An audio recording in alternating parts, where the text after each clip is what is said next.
Today, we are diving deep into a really famous poem by Alfred Lord Tennyson called Tears, Idle Tears. Now, it's not a long poem, but believe me, it is packed with this mysterious, powerful emotion that we're going to try and unravel together.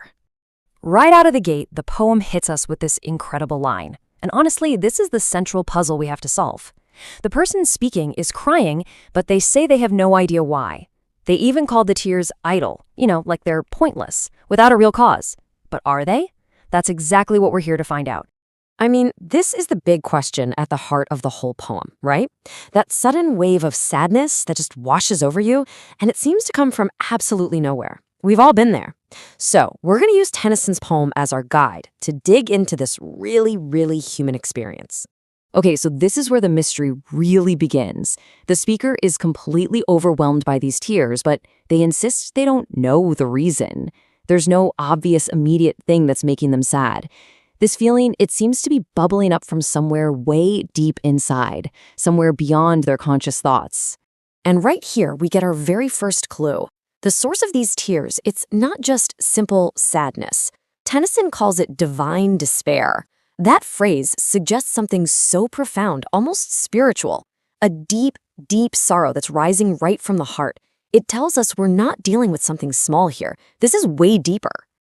So this brings us to our first major clue in the investigation. What is it that actually triggers this deep internal feeling? Well, the poem tells us the speaker is looking at something, and it's probably not what you'd expect. This right here is the central paradox of the whole poem. The speaker is looking at happy autumn fields. I mean, picture that. It's beautiful, it's pleasant, but this exact sight is what sets off that divine despair. So how can something so beautiful cause such intense sadness? This is the mystery we need to solve. To capture this super complex feeling, Tennyson uses a literary tool called an oxymoron. He mashes two words together that seem to contradict each other, like divine despair, or just the whole idea of happy fields causing sadness. It's his way of showing us that this emotion isn't simple at all. It's a messy tangle of joy and sorrow, all mixed up together. Okay, so that leads us right to our second clue. The sight of those fields makes the speaker think about the days that are no more, the past. And now the poem just dives headfirst into what memory feels like, and it uses this really powerful and beautiful metaphor to do it. Tennyson compares memory to a ship, and in this first part of the metaphor, the memories feel so incredibly real, so alive.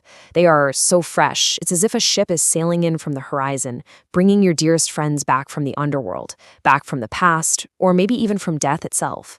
It's this moment of pure, joyful reunion. But then, just as quickly, that feeling flips.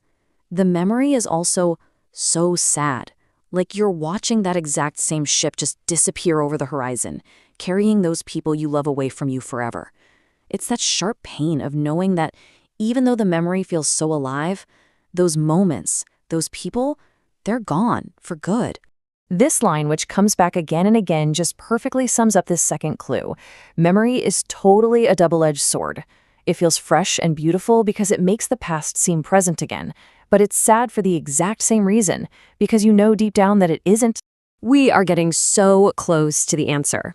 Our final clue comes from another strange, kind of complicated comparison. This time it's about what this feeling is actually like to experience. Okay, just think about this image for a second. For most of us, hearing birds at dawn is hopeful, right?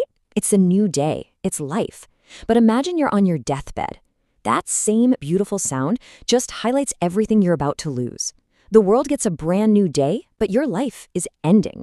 And that is the absolute key to our third clue. The feeling the speaker has is just like that.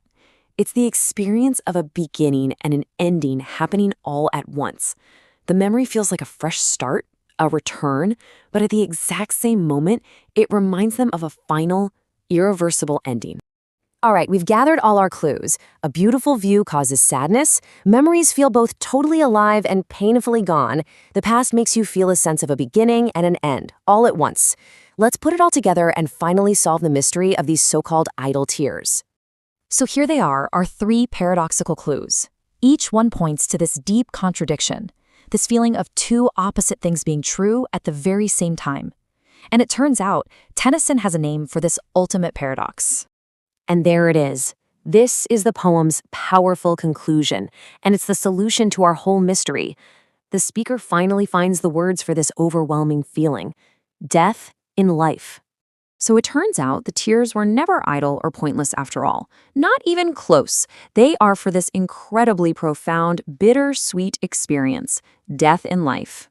Well, that's the feeling of carrying the past, which is gone, it's dead, inside of you while you are still living. The life you once had is over, but the memory of it lives on inside you. And what do we call this feeling today? We call it nostalgia. It's that bittersweet ache for happy times, for people that are gone forever. It's sweet because the memories are wonderful, but it's bitter because you can never, ever go back. And Tennyson, writing this over 150 years ago, just nailed this universal human feeling perfectly. And that really brings us to the end. This poem isn't just about some person looking at a field, it's about all of us and our own complicated relationships with our pasts. So I'll just leave you with this question to chew on. What memory for you is both so sad and so fresh? Thanks for joining me on this one.